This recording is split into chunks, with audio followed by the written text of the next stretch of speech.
And welcome back to day 2 of play-ins here from Berlin. Now, V3 won their first game in their first day in the play-in stage. And as you know, I have Bugi with me to talk about the game. Thank you very much for joining me. You guys are the third LGA team to represent the region at Worlds. So tell me about the pride of being the third team to get the chance to represent LGL here. 네, 우선 승리 정말 축하드립니다. 첫날 첫 경기에서 첫 승을 가져오셨는데 이제 V3가 LJL에서는 롤드컵에 진출하는 세 번째 대표팀이잖아요. LJL을 대표하는 그런 자부심에 대해서도 한 말씀 부탁드립니다. 일단 계속 같은 팀만 오다가 올해 처음 새로운 팀이 오게 됐는데 일단 그 전에 왔던 팀들보다는 훨씬 잘해야겠다고 생각돼요.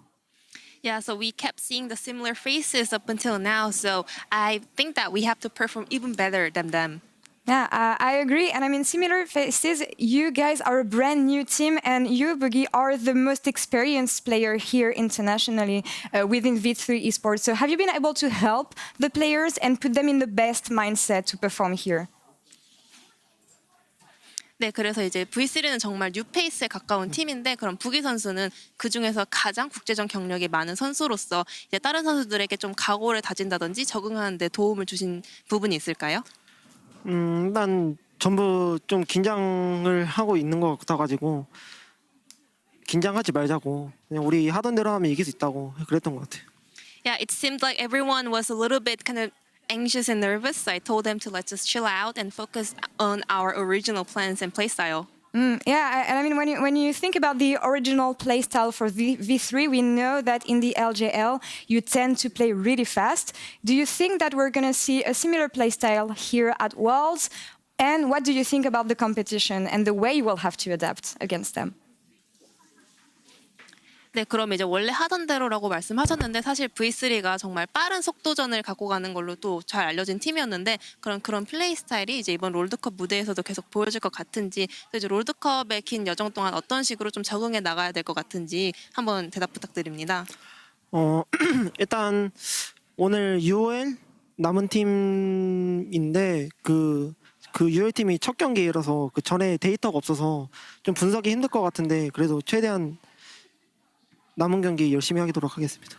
So our remaining opponent for today will be UOL, but we don't have much data about them and information about them, so it will be hard to analyze them, but we will do our best to prepare for that game. And we can't wait to see you guys in action against UOL. Thank you very much for the interview and 감사합니다 for the translation, Chisun, as always.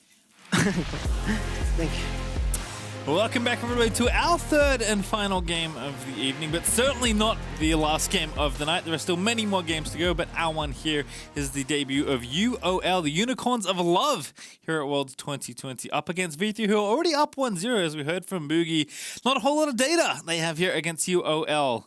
And they'll have to be the first team to face off against them, but we'll see if they can indeed stitch together a game plan, because their first game plan looked pretty good. Yeah, we don't know much about them. What we do know is that they have been crushing their region. They have played 54 games this entire year. Sorry, 55, and have only lost 6. So this team has been incredibly dominant, and that can be usually two things. Either they are just really, really good, which is what people are claiming, that Unicorns of Love is a dark horse. They do get to scrim against LEC teams, which we know are quite capable, or it also allows teams to get away with mistakes that would otherwise go punished at the international stage. So let's see what V3 has prepared today, because we already saw a game from them, a really solid game plan with a ton of options out of them. And here on blue side, I do think the Ashe priority is going to continue out of them, just because it just offers you so much flexibility with your composition. You know, as far as early matchups at Worlds go here as well, it's pretty high-fee jungle matchup, to be honest with you. Bugi had a very good opening game here, and we know he's kind of one of the central forces in this V3 squad, but AHaHaCiK is no slouch, and a jungler that quite a number of people are excited to see, because he's just so aggressive a lot of the time. So it could be a fun one there between the two. They've already banned a jungler apiece against each other, Evelyn on the V3 side and Lilia, of course, on the UOL side, but Lux, Lucian, Ashe, and one more are going to get banned out of Phase 1 here as well. So We'll see what the options are left. You've seen a lot of first pick Nidalee today, I feel like. We'll see if that one's left open here or not to Bugi.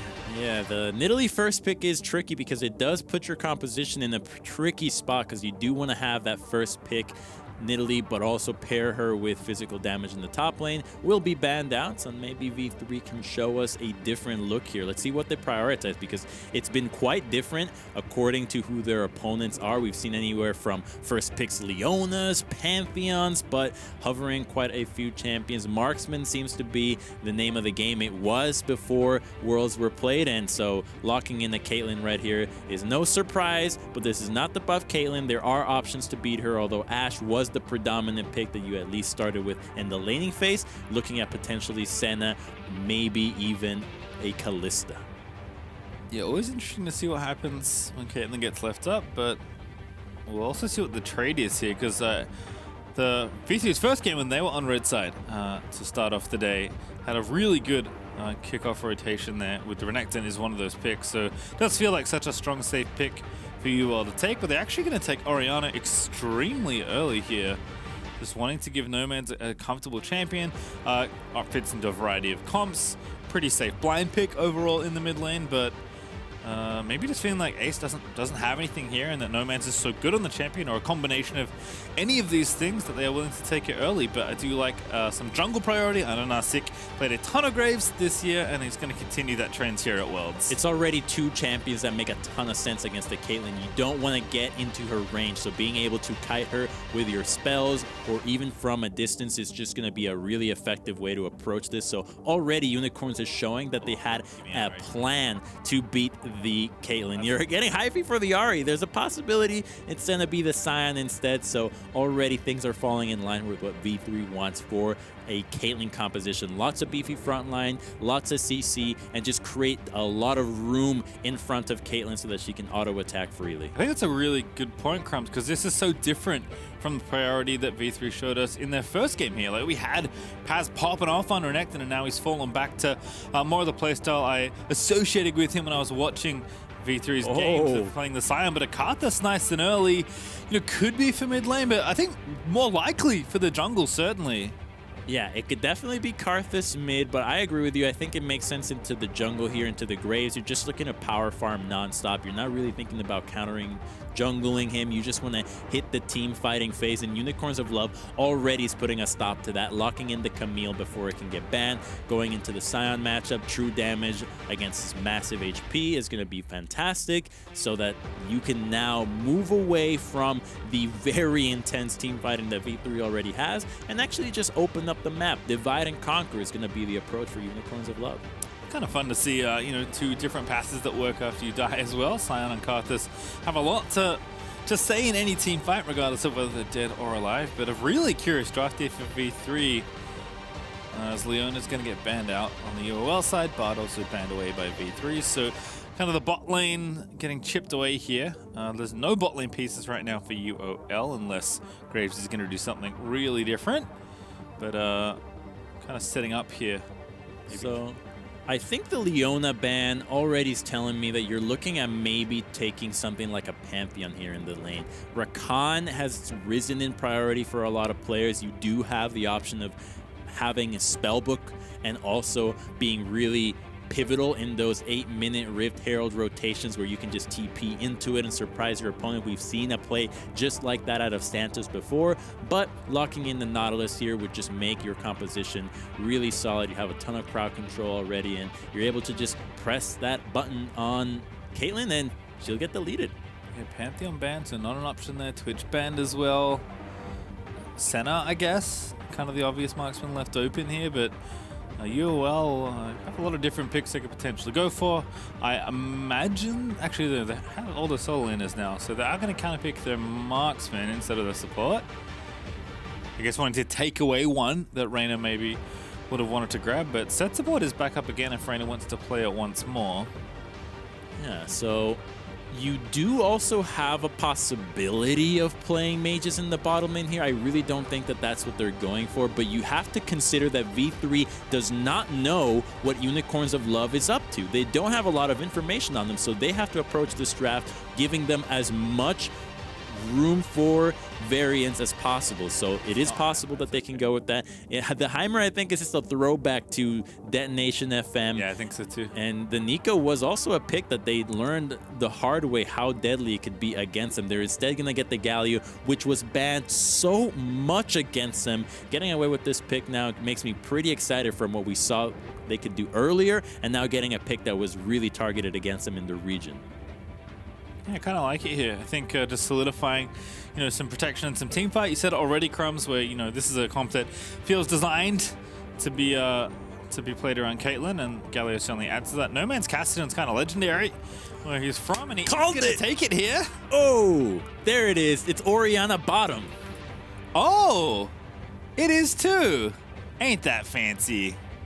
Look at that. This is what's exciting about this team. This is why people were thrilled about this roster, not only because they play Kassadin more than any other team at Worlds, but they have an answer to Caitlyn that no one else has tried, as far as I know, at least this year. Orianna bottom against it. Let's see how good Gadget is on this pick, because we're obviously going to be looking at this pick from the eyes of a mid laner. If they can deliver or at least keep up in the laning phase and perform in team fights, well, you now have a very scary Unicorns of Love moving forward. I like how casually I said, oh, it's Nomanz Kassadin, of course. Like, he's played a lot, of his banned a ton in the final as well, so it's clearly a champion that he's very comfortable in, that he's known for. Massively strong scaling pick, and I think the Galio lane feels like pretty comfortable for Kassadin to try and get through, but completely forgot about the part where Orianna already got selected, and that is going to be the focal point of this matchup, at least early on. That's so cool from Unicorns of Love. In the first game, we're expecting maybe for them to showcase the creativity that this organization has become known for throughout their history, and this is a way to kick off your Worlds campaign, Crumbs. Gadget playing Orianna bot lane. Yeah, if he delivers on it, you now have to always keep this in mind when playing against Unicorns of Love. They've already gotten to see so many teams play today. This is what they've come up with the response. And let's think about the synergies that they're going to play into when you have the Orianna, because now you have Orianna Nautilus together. Nautilus Ultimate is guaranteeing you to hit a fat shockwave on top of it, and champions like Karthus and Caitlyn that want to get into the fight will never be able to break into your backline if they have to deal with that. And then you also have a Kassadin to add on top of it. If the Unicorns of Love can actually get items on these picks and get past the incredible amounts of crowd control that are in V3's composition, you see the theory that they had behind this draft. Yeah, and we still have a scaling pick, right? It is a mage instead of a marksman, but Kassadin is like unbeatable in certain situations, it feels like, once he hits level 16 and has the items rolling. So Nomad's no slouch on the pick. UOL already bringing something different to the table here. And, if they're a team that flexes Orianna around, then all of a sudden that becomes an extremely valuable pick. And it feels so silly, right, to ban something like Orianna. It's such a common mid laner. Like, everyone knows how to play with and against that champion. But not if you're playing against UOL, apparently, because Gadget's got some tricks up the old sleeve. Welcome to Worlds V3. You had a nice, kind of, I guess, relaxing opening game, like, looking pretty solid, playing nice and consistently, had some good aggression, had a really stable team comp. You've mixed it up again here with the Karthus and the Sion, getting yourself to Caitlyn, and UOL say, hey, how about this one? Probably haven't prepared this. Yeah, how about it? And let's see how much they have prepared it as well, because if it looks fairly easy to execute, I wouldn't put it past other teams to just copy it right away. That's a big part of Worlds. You see somebody else doing something pretty cool and you say, hey, I could do that too. Our laners can definitely get away with this. We can play the Orianna bottom, and just how we saw earlier, the Twitch and Rakan being taken away from Rainbow 7 as Team Liquid had played it. Maybe the Orianna Nautilus bottom lane combination is something that other teams would like to take up as well. Look, I will be taking this up, if nothing else, but certainly could be a fun option. And like we said, like, Worlds is a long tournament played on one patch with the best teams in the world in attendance. You learn quickly, or you drown, unfortunately. Worlds is a brutal tournament at times, especially in the playing stage here, where it is best of one single round robin here in these two different groups, and UOL trying to get their first win on the board. V3, as we do have a pause, are looking to get their second win here try and compete here in the group after a good opener early in the day. Yeah, so normally I wouldn't be in a panic situation if you're up against a Kassadin, because the way that teams tend to beat Kassadin is you punish him in the laning phase, you get away with just harassing him into the turret, these jungle invades. But with the mid 2v2 that V3 has, the Kassadin pick can almost guarantee himself to hit good farm numbers, to be a level 16 threat eventually in this game, because Karthus Galio isn't really the lanes that are going to punish him. So the Kassadin pick makes a ton of sense here, knowing that the laning phase is going to be quite easy and that you have a Graves to back you up worse things if the worst is to happen, since Galio Karthus isn't even a combo that can actually invade and be as scary as these diving champions are. So there's not a ton of value in this pick, which is why I think he's gone with the Predator, looking instead to be a lot more roam focused and assist the map that way, as opposed to being your jungler's second help. Yeah, Predator on Galio is one of those things where, like, when we took away his ability to like flash taunt, Galio's like, I need another way to get around the map, man. I need some faster shoes. So Predator certainly a way to get that happening, as Raina did have a settings issue that has thankfully been resolved. So we are back into the game here, and peering over the rest of the keystones. Nothing super surprising, I'll say. Phase on Gadget's always kind of cooler. Yes, Crumbs? They're going to do it again? That's a lane swap. This is what they did in Game 5 of the finals. They invade the red side and they have the Sion, which is just a really solid 1v2 champion. And if teams are not used to this, which no team is, lane swaps have not happened in so long, then they can start falling behind in the early game, and you are going to have a very scary Caitlyn to deal with. Here we go. It is that lane swap. UOL sees it. Yeah, Bugi gives it up. He's like, hey, AHaHaCiK, how you doing?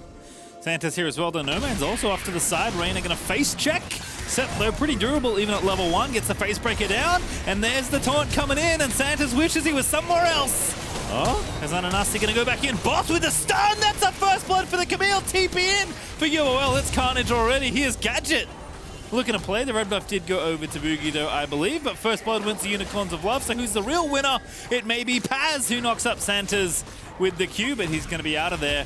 And this lane swap's turning into a full-on extended jungle invade. Ooh, little short on the blast cone, but perhaps it's better off this way. And now Gadget's top lane because they have to match the lane swap, Crumbs, because this is, you know, completely normal League of Legends. She TP'd into that play. She wanted to be a part of it so badly, but that was just a big overstep out of the set, thinking that there was not going to be a follow-up from Unicorns of Love. They thought that they were really surprising them. Instead, we now just have a just an inverted regular game of League of Legends. It's Aussie lanes. You know, they're upside down, just like regular lanes.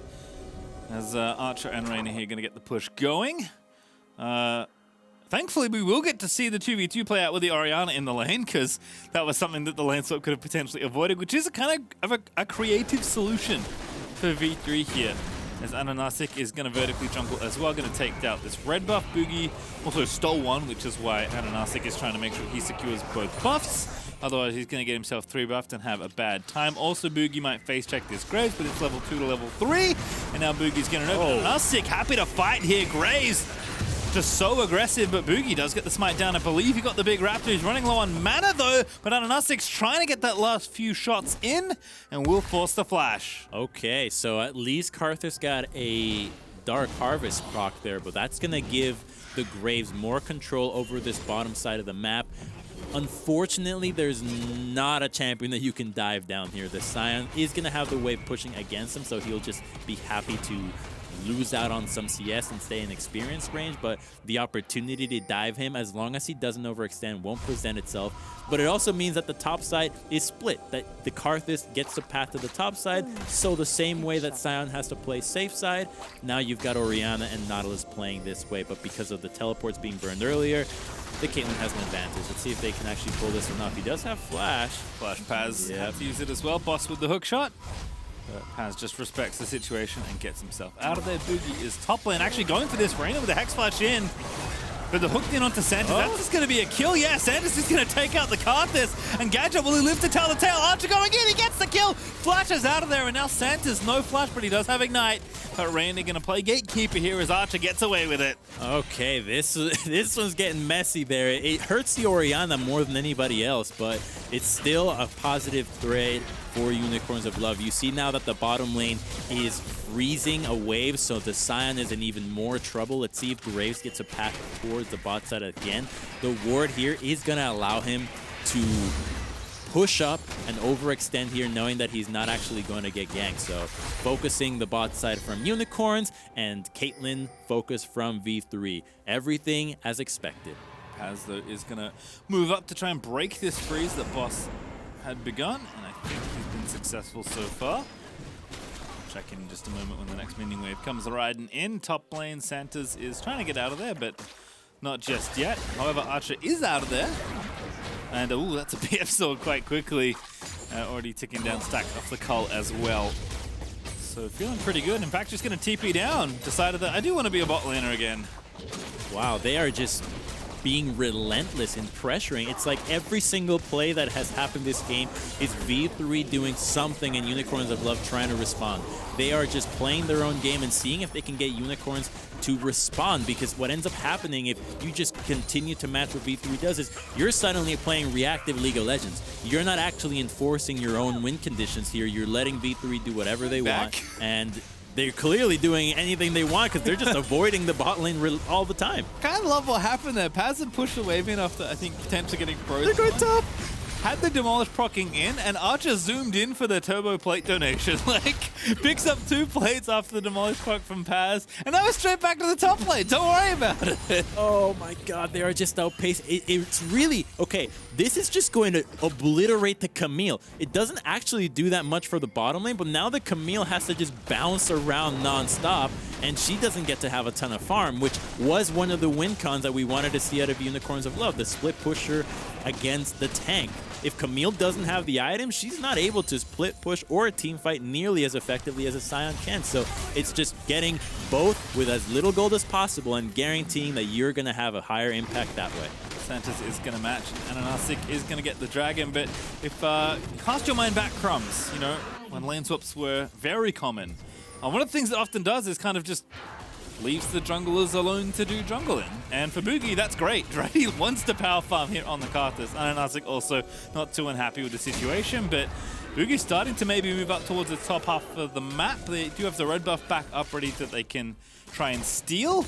And Archer is going to take out this control ward, so V3 moving in. Level 6 up for Ace as well, so he can join the party very quickly. But here's Nomanz alongside the jungler. They're going to try and take the Raptor camp, and AHaHaCiK is going to go ahead and smite that away, but that's a big amount of damage from the Piltover Peacemaker out of Caitlyn, but Graves is going to walk out of the situation A-okay. I wonder how close Karthus is to level 6, because that threat of the Galio coming in is really scary, but then you add the Karthus on top of it, and suddenly Unicorns have to constantly look at the mini-map before they're thinking about taking any of these fights. Here comes Sion. Karthus must be close to hitting 6 if he's going for this. Yeah, I think it's 1 camp away. That Gromp's going to die. He is 6 now, and here goes Sion. There's Gadget. TP in as well. I think Paz just going to get it after the Grave if he can, but here's Nomanz to try and shut it down. He does get the kill, and now Paz going to run in after the Orianna, but I don't think he can chase it. But here comes Ace. Going to try and get it. No, Paz just has it. Never mind. This game, they're going in the top lane. Big ultimatum, 3v2 here in the top side. Archer's going to be dead here easily for AHaHaCiK as he gets the collateral damage over the top. Raina, level 4, has the Haymaker ready to go, but that's not going to be enough. And who's the second kill going to go to? It's Boss that collects his check as UOL fight back. Oh, Unicorns' fighting is such a cool thing to see. This was what I thought they really separated them in the finals from Gambit, being able to out-team fight their opponents. And here, you did have a pretty free Sion walking into you, but being able to dodge out of those skill shots did stall long enough that forced the Galio to move down to the bottom lane. And guess what? If Galio moved bottom, he wasn't available for the play into the top lane. You would have loved to see a Galio ultimate to back up the Caitlyn up there, and maybe that fight would have looked a lot different. All right, well, Battle Herald is on. SP3 are just going to say thanks for the leash and take this objective out of there. V3's pace is breakneck so far in this game, and I like that we heard from Bugi before this game, you know, because when two teams aren't that familiar with each other, it's always interesting to hear what they have to say. And Bugi was like, oh, you know, don't data on them. Hopefully we have a good plan. And I think in his head he's thinking, they don't have much data on us either. And I don't think Unicorns will have expected this, but neither did Archer, as the Shrubbery Santas does indeed get the ambush. And now Raina, I think he's going to die again here. The bottom lane is starting to fall a little bit apart as UOL going to pick up 2 kills once more. Oh boy, if the concern was that Camille was going to get gold, that ship has sailed. She is giga-fed now, 3-0. This Camille is guaranteed to be a complete menace into the side lanes, and the Kassadin has gotten plenty of free farm as well. So now the scary points of Unicorns of Love are coming online. We're going to see how this happened once again. Really would have loved to see if that skill had hit. He looked for the command attack to have been used so that she couldn't immediately move speed away, but just a quick little sidestep was all it took. And then taking the kill is just a little cherry on top so that Galio was not able to get it. Yeah, Gadget actually played really well. Watching that back hit, really nice movement on Orianna to dodge most of the skill shots, but here comes the real problem. It's boss diving in with the Nautilus. Yeah, I really think if Galio was actually able to be there, things would have been different, but now he's going to go down. Waiting arms of AHaHaCiK as Ace is going to get shot to pieces.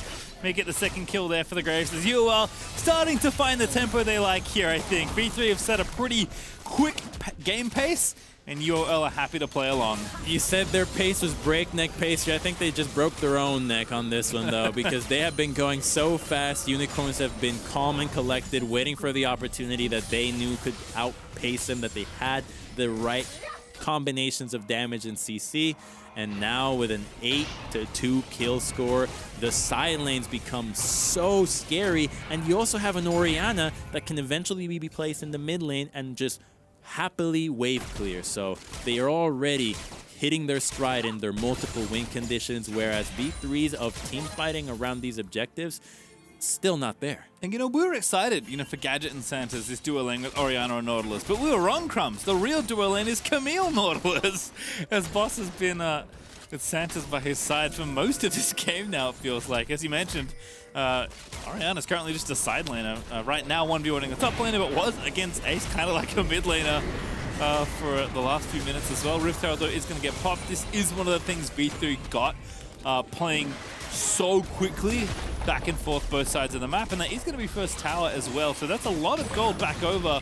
Going to cut that gold lead down pretty significantly. UOL now only up by about 1,500 gold. They're up this gold, and they're not going to defend this tier 2 that V3 is going to go for. Instead, we'll just concede the second dragon, get a little bit more gold in their pockets, and then rotate over. So nobody was going to come back to this lane after this.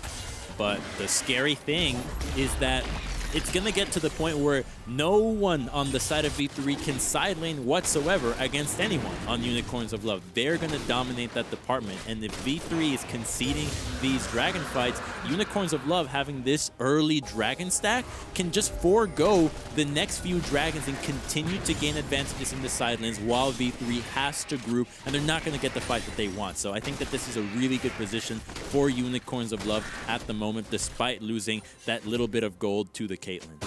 Crumbs, with the way the game has been going, I saw that ward that V3 had, seeing that a dragon was going to go down. I saw 3 teleports, and I thought V3 were just going to go for it. But they give away the 2 dragons. They even up the gold, basically.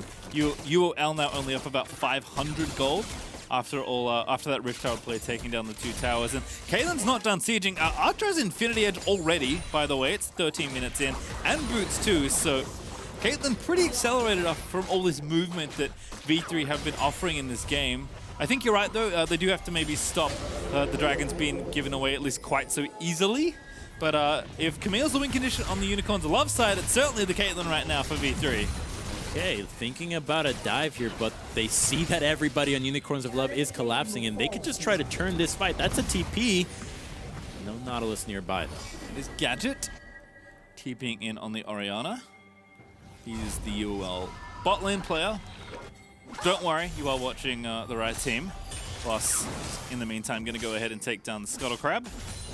Doesn't have TP, but is going to be up relatively shortly. And Camille with that Trinity Force. As you mentioned, this is kind of the big obvious problem for V3 here, is just how accelerated Boss is in this game.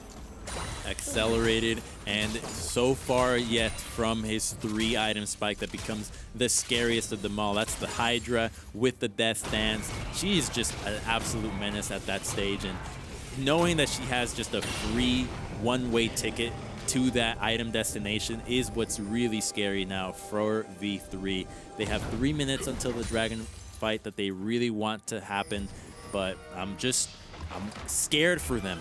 Will they actually get to survive up until that point? Because you see that the Caitlyn and Sett and Karthus have to pretty much just stick together the whole time because of how quickly they can get just burst down from the Unicorns of Love members that can come out of nowhere. Their engage is really long range as well.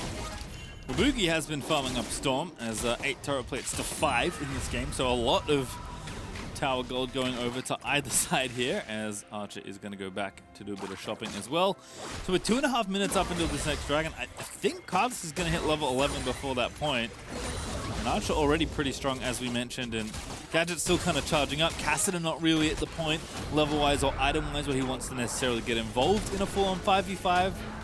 So it does feel like V3 are well set up to contest for this next dragon, but they're going to contest for this next Rift Herald instead because they've been all about the early tower gold so far. This is what they want. You can get the Caitlyn here early and start setting up some traps, but notice that they need the Sion to be with them before they can actually feel confident in going for that. The Kassadin is just making sure that the Galio does not have an avenue to teleport into this fight since his ultimate won't be in range here. If V3 isn't prepared for this, Unicorns can strike out of nowhere. Now that Camille is here, her flash is up. You saw how quickly she was able to delete Archer. She has to stay next to the Sett. It's her best chance at surviving. Comes Sion, but actually Santos goes in, and that's going to be a kill in onto Bugi. Already going to take down the Karthus. Here's the ultimate out of him. Galio with a very nice taunt. Going to shut down Boss. Ananasi going to go down as well. And Raina over the top with a showstopper. It's going to do just that as Paz and Archer are chasing down the rest. Flash in there for the Caitlyn's going to give that kill over. And now Santa's going to have to run away and hook himself to the wall. Nomanz, though, on the back end of the play, he's able to take down Raina and do it. The Herald, I believe Nomanz got it. And he is going to get the eye and try and dip away. He's level 12, but he's getting chased out by the Galio. Nice roof walk, though. Gets him out from under the incoming Justice Punch. But is there any more left here? Ace is wanting to chase down this Kassadin. He's got double buffs as well. He's going to get the Q down, but he needs a little bit of extra help. The taunt not quite there in range. Nomanz is going to get knocked up, and the blast cone is going to move Ace over as well. And that Justice Punch is going to force the flash, but Ace just follow flashes instead. And now Nomanz, he rift walked over. He somehow had a little bit of extra mana left over. And Archer might finally get a kill after all. He's so close to being in range. That Q just barely misses. And now UOL, they're going to try and save the Kassadin. They're going to TP in, and Nomanz, he gets the kill. He's got mana back. He's going to go in as well. Archer getting low. He's going to get slain by Boss. Surely there's the double kill for the Kassadin. He had no mana. He had no health. He had no hope. And somehow he's gotten 2 kills and assists, and he's almost back to half HP. It was won! They had won the fight! It was a shame they lost the Herald, but the pace on the Kassadin turns into 2 kills for Cass and another one for Camille. Such a painful play, and that's a hurt pause. That's a hurt pause. Whoa. Well, we all need a break after that. That was absurd. Wow. Okay. Well, we can take stock of what just happened with the Herald play because V3 wanted to take the fight. We know they won a team fight, and the hero for me there was that the Galio was able to find a teleport despite Kassadin hounding him away. He was able to get into the fight first and lock down the Camille before stopwatches were able to be used, comboed so well with the Karthus ultimate. It all just fell apart off of that chase. It looked so tempting, but Kassadin with the fleet footwork staying alive and then just having just enough mana to live. Boy, that's a chase for the ages. All right, well, we do have a pause, Crumbs, and I do know why. Haunter has made an appearance at Worlds. Despite not being able to make it in person himself this year, there has been a water spill on the stage. I'm not sure who did it. I'm assuming like Nomanz is like flailing around, knocking his water over after how ridiculous that play was, but that'll get cleaned up and we'll be back into the game ASAP. Sometimes life gets in the way, man, and water spilling on the keyboard, not a good time. Yeah, I would have spilled whatever I had in my mouth after seeing that, just seeing the Kassadin turn things around. He's 4-0 now. right? This is a 4-0 Kassadin, the one guy you never give kills to. If Camille, you looked at her, she was fed, you can manage it, but now the Kassadin, now how can you sideline against him? You saw what he did to the Galio now, and he had barely any resources. With these kills added to him, it gets harder for V3. Yeah, you got to take a deep breath because this game is still so winnable despite the score being so lopsided in the side of Unicorns of Love. Gold is close. It's something that is a difficult skill to have, which is when you're in the game, can you actually tell how close the game is, where you're at? Because we as spectators, we see the gold, we know exactly who's got what, but as a player, you just have to speculate on CS, on plates, on experience, and that can often get into your own head, and you might psych yourself out thinking that you're further behind than you actually are. Yeah, I think the other thing as well is like, oh, we're back in game. You know, goal is fairly even as we look up. It's 1,300 or so for UOL. They're going to take this third dragon as well. That's a really big deal, actually, as the Soul Snowball is well and truly underway now for the Unicorns of Love. V3 will be forced to contest at every Drake from this point forward, but yeah, sure, let's watch it again. So Galio gets a TP, and the second he TPs, they go in. It's unlucky that Karthus didn't have his E available, but he gets a Poppy ultimate right away, and then it's a surprise Galio from the back that really turns everything around, right? You got 2 for 1 already. You're guaranteed to get these 2 extras after this once the Caitlyn flash. I believe they don't actually end up taking the Nautilus here, although this slow-mo makes me think that he goes down. We get to go back to this chase, which is just so tragic there. The fact that he walked forward, knowing that the Q was gonna be farther range, saved his life, and just barely dodging out of the pilt over Peacemaker. Just such a cool play here. Yeah, I mean, this is just, oh. I mean, this is a man that clearly knows his way around Kassadin. I can see why it was banned so often in the final. Oh my. What can you say? You gave these 2 champions that are so scary so many kills, and now they're killing people in the side lanes again. And it's just a menace. Level 14, 2 items, almost fully stacked to Rod of Ages. Can't be far away from Transform. I'm sure Boss is diving poor Ace, who's been resourced from all the swapping, and Boss will just clean that one up. And this is kind of what I was trying to get at, where it's like, yes, the gold was close when we looked at it, and I think the scaling is like, I don't want to say equal, but like both teams have scaling champions they can rely on.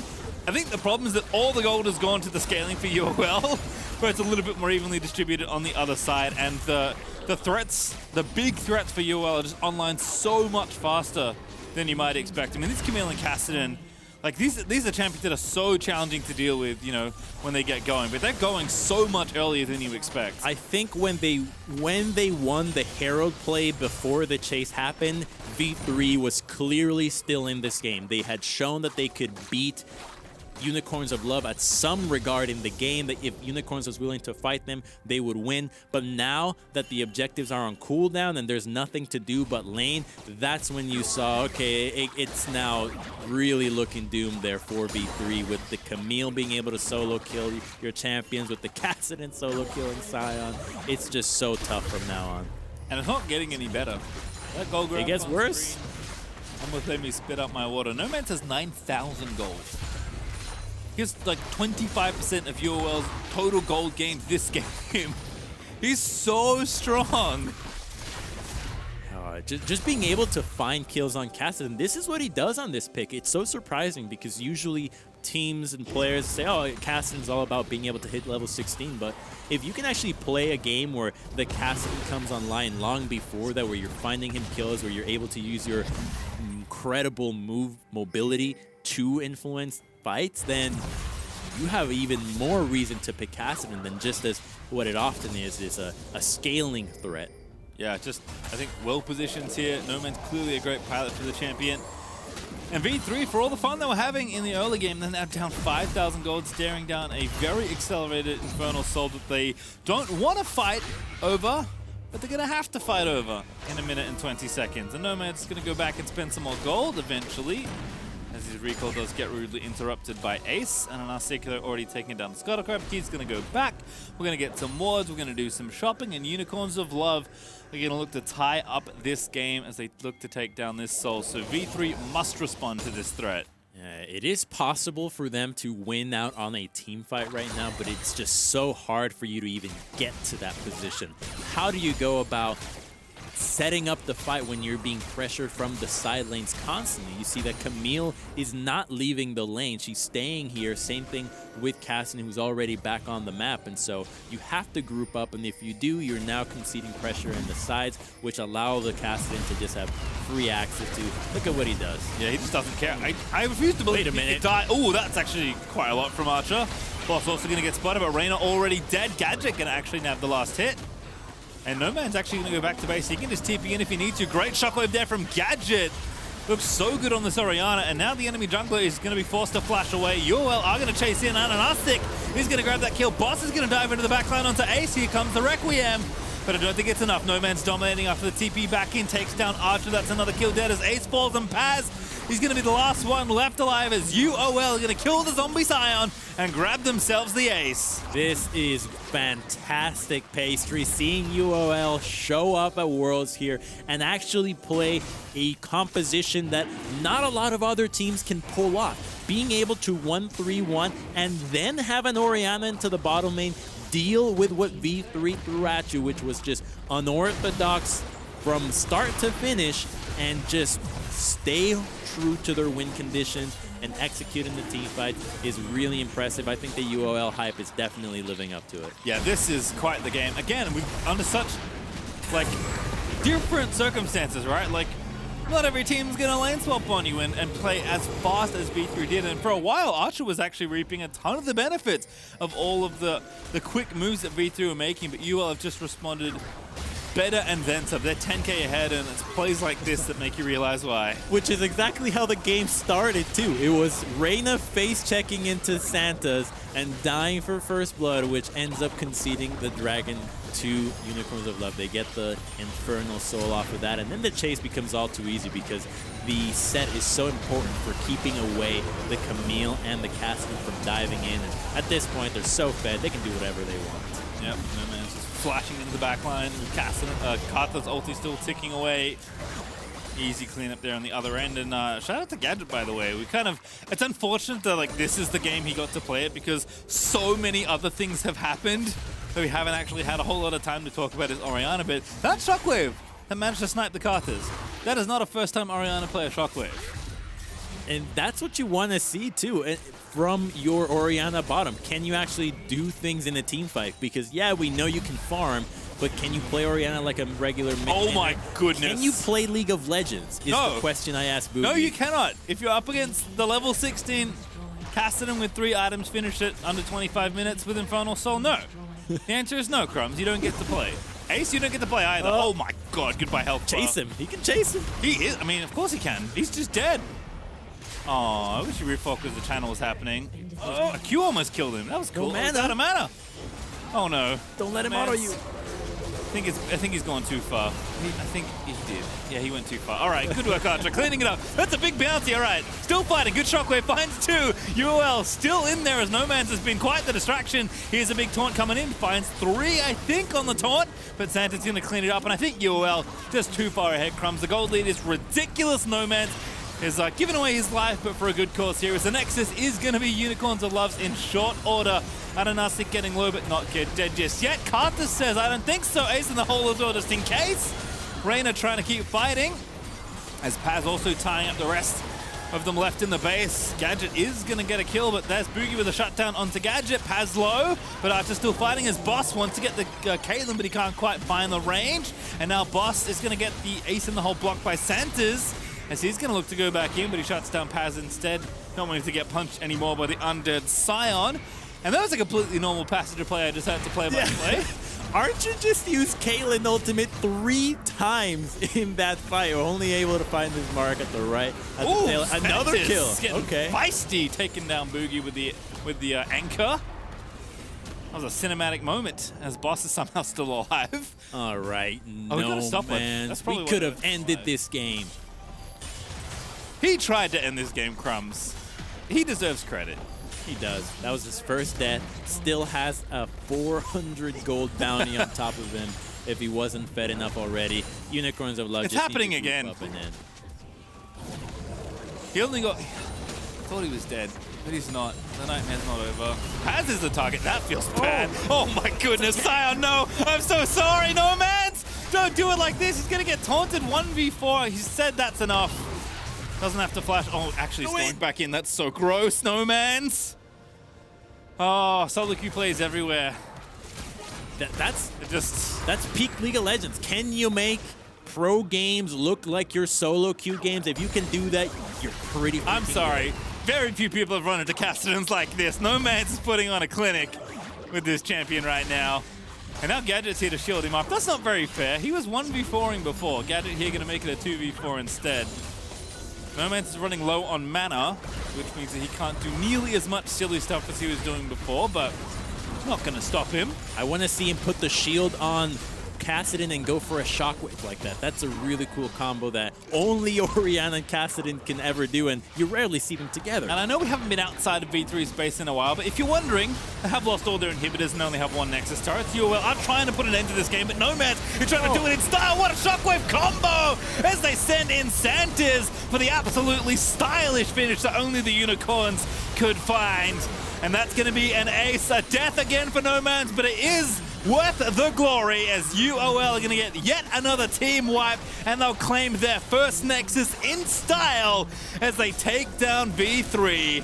Unicorns of Love give us some of their old Camille and Kassadin, but also with the Orianna into the bottom lane to open up their first game of Worlds. A really exciting showing out of them, proving that mages in the bottom lane are still viable. That was a blast, to be perfectly honest.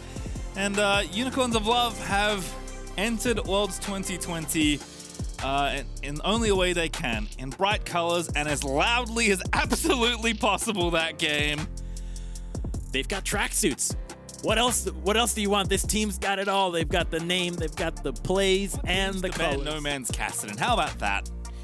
That's something that maybe you shouldn't get again.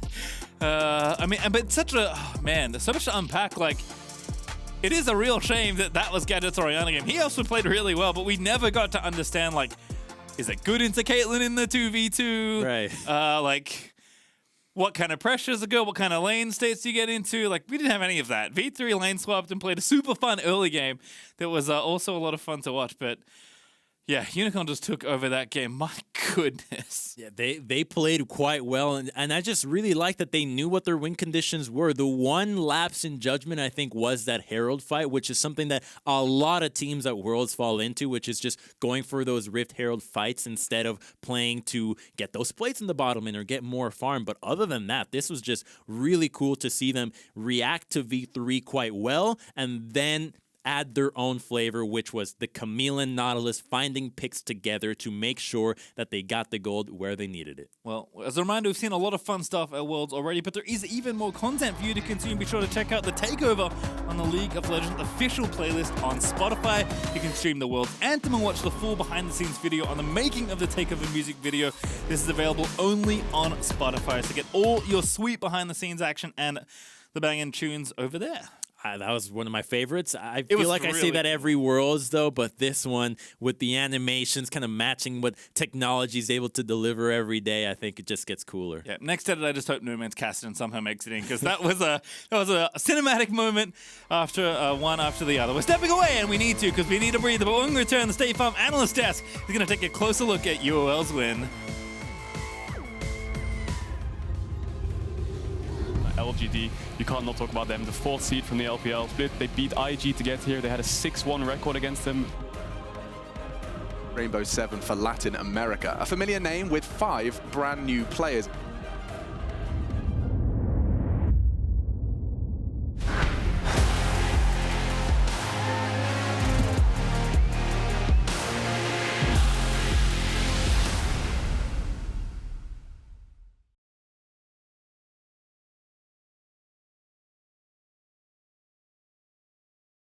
Hey Mercedes, legends run wild. each one unique, with astonishing power, unstoppable, master warriors, ready to compete. Seeking glory. We live it, we breathe it. We have each other's back. Together, we become legends, icons of a new generation. The Oppo Find series pushes the boundaries of technology to constantly create new possibilities. Crafted from highly durable ceramic, every curve is deliberately designed to feel like an extension of you. We've incorporated a 120Hz Ultra Vision screen. True billion color display refreshes seamlessly. Oppo Find X2 series.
If you were expecting Sheepy, don't worry, we'll be grabbing him as soon as we can. Law is working on it for now, though. Unicorns of Love have started Worlds 2020 with a win.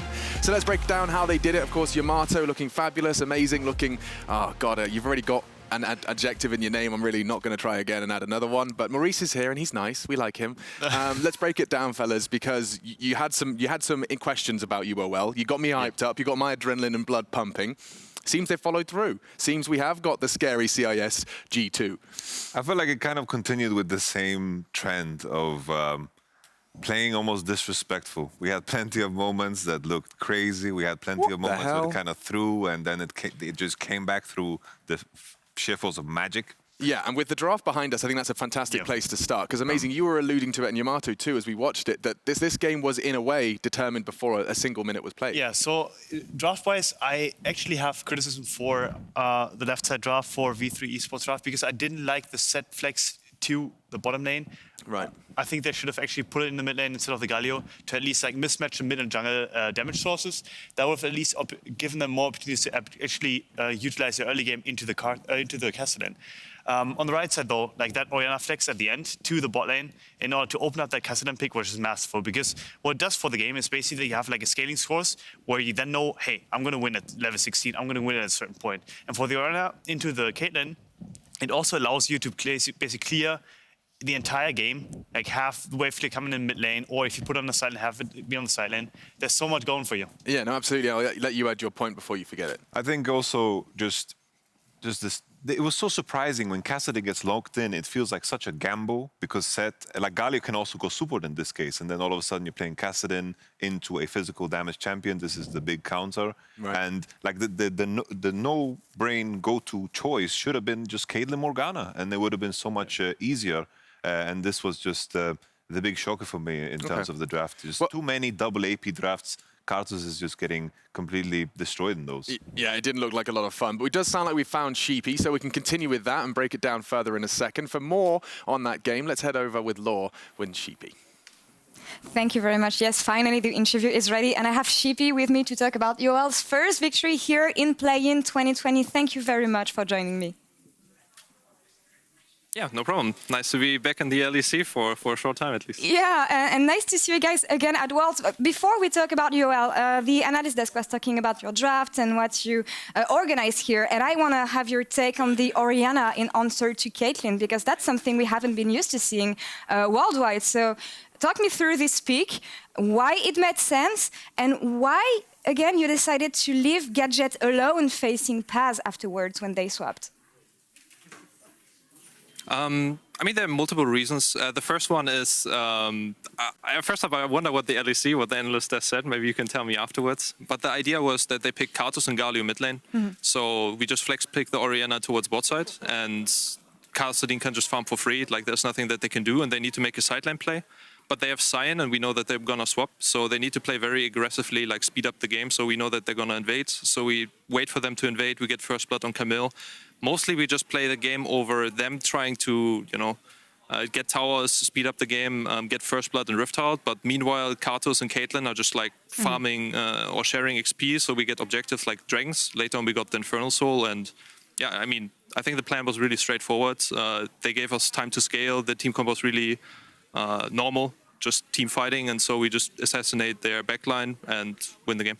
Yeah, they helped you scale, actually, when you look at the situation in which Kassadin was in at like, what, 20 minutes? But yeah, amazing win from you guys. And I mean, there were a lot of question marks towards UOL because you guys have been dominating so much in the LCL that we were wondering how you guys would do at Worlds. And as I mentioned, the region is on the rise. You guys almost reached a group stage last year. We know that it's something that never happened for the region since Play-In were introduced in 2017. So, Sheepy, do you think this year will finally be the year for LCL and also UOL to reach group stage?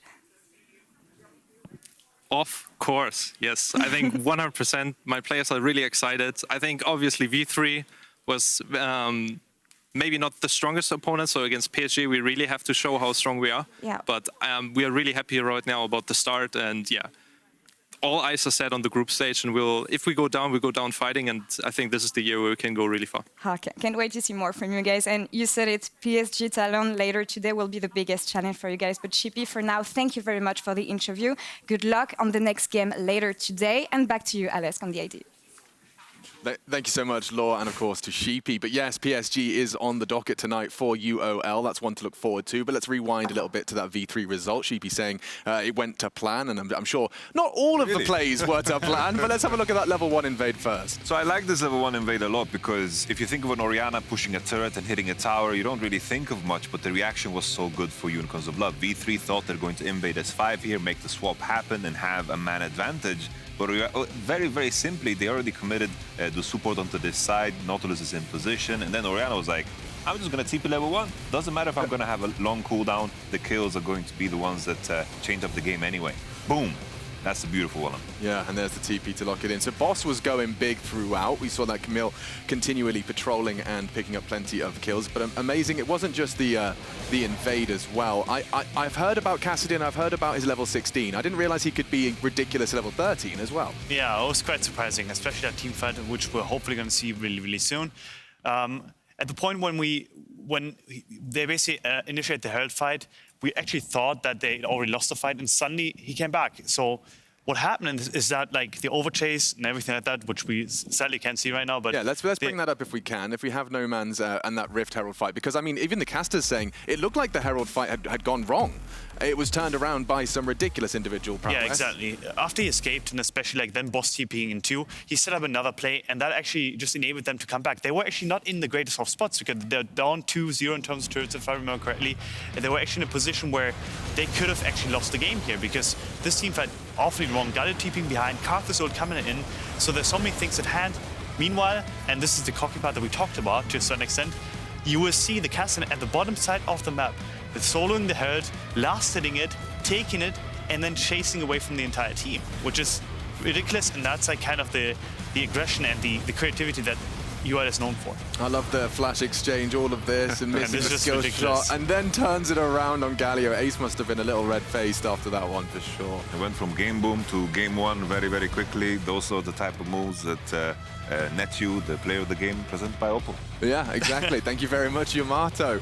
We also want to highlight Boss. Of course, we talked a lot about him, and he is one to watch because of, I mean, looking at the stats alone, he was picking up the kills, he was doing his job in that top lane. Is there anything to add to the list of UOL? I guess the thing now is PSG is going to be a real litmus test for how far UOL can go. Yeah, and I'm with you on that one because I do think that there's going to be, like, it's almost a clash of titans to a certain extent, and it's also a clash of play styles. I do think that UOL has some late game assets with the play, with the Kassadin, for example, but I do think they're more aggressive in the early game. So I'm actually excited to see them face off against one another. Hell yeah, and that's coming up later today. It's time for us to take a break, though, before LGD and Rainbow 7 hit the Rift.